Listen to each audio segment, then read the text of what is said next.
Welcome back to our channel.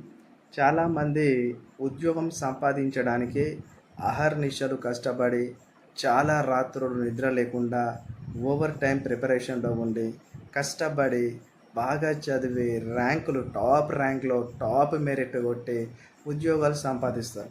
ఉద్యోగం సంపాదించిన తర్వాత కొన్ని నెలలు, కొన్ని సంవత్సరాలు, ఒక 3 సంవత్సరాలు, 4 సంవత్సరాలు సక్రమంగా ఉద్యోగం చేసుకుంటారు. వారికి ఏమవుతుందో ఏమో మనకు తెలియదు కానీ ఒక 5-6 సంవత్సరాలు గడిచిన తర్వాత ఆ శాఖలో లొసుగులు అన్నీ తెలుసుకొని ఒక అవినీతి త్రిమింగలంలా తయారైపోయి చాలా డబ్బులు సంపాదించుకుంటారు. వాళ్ళకి అప్పటికే దగ్గర దగ్గర ఒక 50,000, 70,000 నెలసరి జీతాలు వస్తాయి. ఇక ఇంజనీరింగ్ డిపార్ట్మెంట్లో అయితే ₹1,00,000 దాకా వస్తాయి. అదేవిధంగా ఇప్పుడు మున్సిపల్ కార్పొరేషన్లో జాబర్స్కి హయ్యర్ అఫీషియల్స్కి నేను చెప్పేది వాళ్ళకైతే ₹1,50,000 ఇట్లా వస్తాయి. ఇక సూపరింటెండెంట్ స్థాయి వాళ్ళకైతే ఖచ్చితంగా ఒక ₹1,00,000 పైనే ఉంటుంది. ఇప్పుడు తెలంగాణ రాష్ట్రంలో ఏ ఎంప్లాయీ తీసుకున్నా కానీ సూపర్ జాబు, చాలా ఎక్కువ శాలరీస్, హై శాలరీస్ ఉంటాయి. మరి ఇంత బాగా శాలరీస్ వచ్చినా కూడా వాళ్ళు ఎందుకో తెలియదు కానీ అవినీతికి పాల్పడి అక్రమంగా డబ్బు సంపాదించడానికి చాలా తహతహలాడిపోయి బాగా అక్రమంగా డబ్బు సంపాదించి కోట్ల రూపాయలు కూడా పెడతారు. ఒక 6 కోట్లు, 10 కోట్లు, 15 కోట్లు, కొంతమంది 50 కోట్లు, బంగారము 50 తులాలు, 30 తులాలు, 40 తులాలు అన్నీ సంపాదించుకుంటారు. ఒక డే వస్తుంది వాళ్ళకు, బ్యాడ్ డే.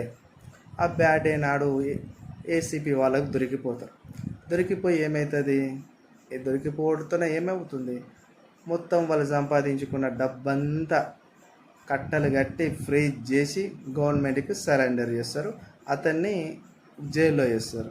ఇంత కష్టపడి ఉద్యోగం సంపాదించిన తర్వాత ఈ తలతిక్క వేషాలు ఎందుకు నాకు అర్థం అవ్వట్లేదు. మీకు వచ్చే జీతం ₹1,00,000 జీతాలు, అలా మీరు బ్రతకలేరా? హ్యాపీగా జీవితాన్ని గడపవచ్చు కదా.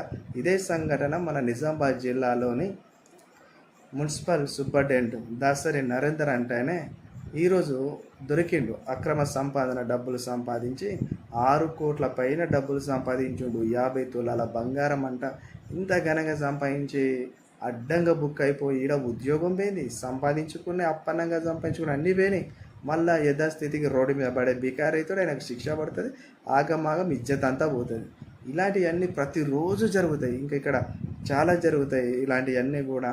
ఇలాంటివి చేయొద్దు. ఇప్పుడు ఎవరైతే కాంపిటేటివ్ ఫీల్డ్లో ఉండే ఉద్యోగాల కోసం ప్రయత్నిస్తున్నారో, ఇప్పుడు ఉద్యోగాలు లేక నిరుద్యోగంలో మగ్గిపోయి ఎంత కష్టపడి ఉద్యోగం సంపాదించుకున్న తర్వాత అలాంటివి చేయకండి. మీరు ఇతరులకు ఆదర్శంగా ఉండండి, ఆదర్శంగా బ్రతకండి, అలాంటి వాటికి దూరంగా ఉండండి. మీ సర్వీస్ వరకు ఎలాంటి అవినీతి మచ్చ లేకుండా హ్యాపీగా మీరు ఉద్యోగం చేసుకోండి. Thank you.